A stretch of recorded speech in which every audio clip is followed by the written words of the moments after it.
La langue française nous fait comprendre que l'échec est le contraire de la réussite. Peut-être, mais j'ai envie de dire qu'en pratique, l'échec temporaire fait partie de la réussite.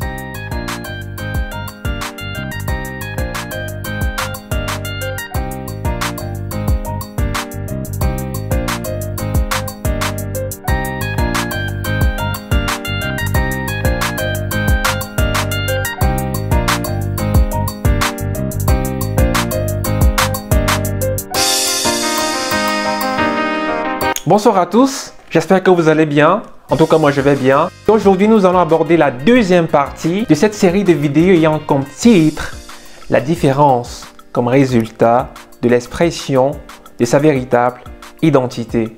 C'est également l'occasion pour moi de te rappeler, toi qui regardes une vidéo de la chaîne Wonder Show pour la première fois, de t'abonner, d'activer la cloche de notification pour ne rien rater, mais aussi et surtout de laisser ton avis en commentaire. Pour ceux et celles qui ont eu à regarder la première partie de cette série de vidéos, vous vous rappelez, j'avais eu annoncé 3 moyens qui selon moi permettraient d'être plutôt que paraître. C'est encore l'occasion pour moi de rappeler à ceux et à celles qui n'ont pas pu voir cette vidéo d'aller le faire afin de juger de la pertinence ou de l'impertinence de ce que je vais dire ici. Premier moyen qui selon moi permettrait d'être plutôt que paraître, j'ai nommé les difficultés, les défis ou échecs temporaires. La langue française nous fait comprendre que l'échec est le contraire de la réussite. Peut-être, mais j'ai envie de dire qu'en pratique, l'échec temporaire fait partie de la réussite. Et la réussite dont je parle ici est la réussite de se connaître. La réussite dont je parle ici est la réussite d'être. Si je vous dis Michael Jordan, vous me diriez bien évidemment, Kevin, il s'agit du meilleur joueur de tous les temps de l'histoire du basketball. Mais derrière cette icône se cache une histoire. Voici son histoire. En 1978, Michael Jordan, qui pourtant était reconnu par ses coéquipiers comme étant le meilleur joueur de son équipe, n'a pas été sélectionné par son coach. Face à cette frustration, il avait 2 possibilités. La première étant d'abandonner, et dans ce cas, on n'aurait jamais entendu parler de ce fameux Michael Jordan, immense basketteur et milliardaire. La deuxième possibilité, quant à elle, étant de ne rien lâcher, de se surpasser. Heureusement, il a eu à choisir cette deuxième possibilité qui lui a permis de devenir cette icône que nous connaissons aujourd'hui. En fait, il a eu à révéler ou réveiller le génie qui dormait en lui. Il a eu à être qui il était réellement. Vous convenez avec moi que parfois l'échec temporaire permet de se surpasser. Et en se surpassant, on découvre des potentialités qu'on pensait ne jamais avoir. En fait, en se surpassant, on découvre qui on est réellement. La deuxième vertu que je peux voir dans l'échec temporaire, si on peut le dire ainsi, c'est une vertu de redirection. En ce qui me concerne par exemple, j'ai été dans le passé un basketteur avec pour rêve de jouer en NBA. Et si j'avais continué dans cette même lancée, je n'aurais peut-être pas été là aujourd'hui en train de vous faire cette vidéo. Je n'aurais peut-être pas eu à faire les études que j'ai eu à faire. Je n'aurais peut-être pas eu à être qui je suis aujourd'hui. Only if you have to fail, fail forward. And you will be a better version of you than you were yesterday. Deuxième moyen d'être plutôt que paraître, j'ai nommé autrui comme source d'inspiration.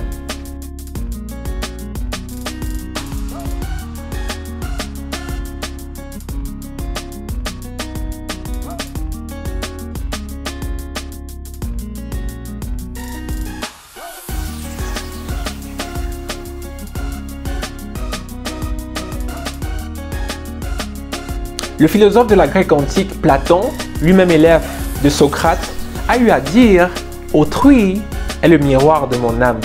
Si je comprends bien la pensée de ce grand philosophe, celui-ci voulait me signifier que parfois, mon contact avec autrui me permet d'avoir un retour sur l'impact que je peux avoir sur lui.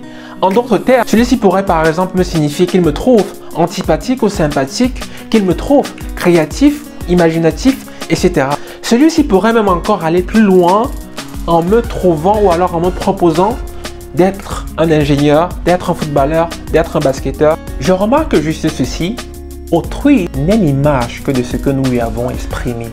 En d'autres termes, le retour positif ou négatif que celui-ci pourra nous faire ne sera basé que sur ce que nous lui avons montré, que sur ce qu'il a pu ressentir en nous côtoyant. Vous convenez avec moi qu'il y a des personnes qui n'ont eu qu'à révéler les lacunes qu'elles avaient. Vous allez voir un bandit qui va se voir coller une étiquette de banditisme alors qu'au fond, il s'agit d'une bonne personne. Il est donc question pour tout un chacun de lui dire en dire, bout de souhait A. De même, j'aurais eu à demander à Platon ceci. Qu'est-ce qu'il en est quand le miroir est sale, quand le miroir est fissuré? En effet, peu importe la clarté, peu importe la beauté du vêtement que vous portez, peu importe votre élégance, peu importe votre prestance, si vous vous trouvez en face d'un miroir qui est sale, qui est fissuré, l'image que vous aurez de vous sera tout, sauf ce que vous représentez réellement. Tenez par exemple, si je vous fais ceci, qu'est-ce que vous voyez? Et si je vous fais ceci, qu'est-ce que vous voyez? Et pourtant, je suis resté la même personne. Je voudrais juste signifier ceci. De nos jours, autrui est devenu quelqu'un de très hypocrite, quelqu'un qui est dans l'aigreur, la jalousie, qui n'a plus la capacité de te dire qu'il admire ou alors qu'il aime, qu'il apprécie telle qualité en toi. De ce fait, attendre le retour d'autrui serait quelque chose à prendre à nos risques et périls. On peut donc faire le lien entre l'hypocrisie, l'aigreur, la jalousie et le caractère fissuré et sale du miroir que j'ai présenté plus tôt. J'aimerais tout de même nuancer mon propos en disant qu'il existe tout de même toujours de belles personnes qui ont la capacité de t'aider dans cette quête de devenir qui tu dois réellement être. Ceci m'amène donc au troisième moyen qui selon moi permet d'être plutôt que paraître. Je prends l'engagement d'être logique en espérant bien évidemment que ma logique n'est pas illogique selon vous. D'ailleurs, si vous la trouvez illogique, faites-le moi savoir en commentaire. Voici ma logique. Prenons le cas d'un constructeur automobile. Lorsque celui-ci commercialise une voiture, il met à la disposition de l'utilisateur un manuel d'utilisation que très peu lisent d'ailleurs. Ce manuel d'utilisation a pour principal but de faciliter l'utilisation de la voiture. Mieux encore, de maximiser les potentialités de la voiture. Ce manuel d'utilisation permettra par exemple à l'utilisateur de faire la différence entre l'accélérateur et le frein. Ce manuel d'utilisation permettra également de faire savoir à l'utilisateur que sa voiture ne saurait dépasser la vitesse de 200 km/h.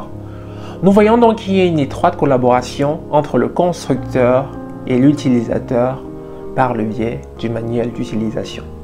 De la même manière, personne ne peut connaître au mieux les molécules qui constituent un médicament que le laboratoire qui l'a mis au point. Personne ne peut connaître au mieux un objet fabriqué que le fabricant du dit objet. Ce n'est pas un serment, mais en tant que chrétien, je sais que nous sommes les créatures et que nous avons un créateur. Et ce créateur-là a la capacité de révéler exactement, de savoir exactement qui nous sommes. Il a la capacité de nous révéler qui nous devons être si nous ne sommes pas exactement ce pourquoi il nous a créés. En fait, pour reprendre la pensée de Platon tout à l'heure qui parlait de miroir, je pense que Dieu est le véritable miroir, sans tache, sans rayure, qui a la capacité de révéler exactement qui nous sommes ou alors qui nous devons être si nous ne sommes pas encore ce pourquoi il nous a créés. Je pense qu'il est le seul qui a la capacité de nous dire avec exactitude si nous sommes appelés à être un ingénieur plutôt qu'une star de la NBA, si nous sommes appelés à être un musicien plutôt qu'à être un comédien. Je vais conclure cette vidéo en disant ceci. Je pense que tout le monde est appelé à être quelque chose de beau, d'unique. Et tant que tu ne découvres pas qui tu dois réellement être, tu vas passer toute ta vie en fait à paraître. Je ne dis surtout pas, attention, qu'il faut se dissocier de façon artificielle des autres. Je suggère juste ceci. Forcément, en essayant d'être qui tu dois réellement être, tu seras quelqu'un de différent. Remember this. Success is not only what you do successfully. Success is what you are supposed to do and that you do successfully. the success of being you. Et toi, qui es-tu? En ce qui me concerne, j'essaye d'être Kevin Wonder. Je pense ce pourquoi j'ai été créé. Je préfère être qui je suis plutôt que de paraître qui je ne suis pas. Faudrait pas être le plus grand financier pour comprendre que plus un objet est rare, plus il a de la valeur. Sois rare, en fait, sois toi.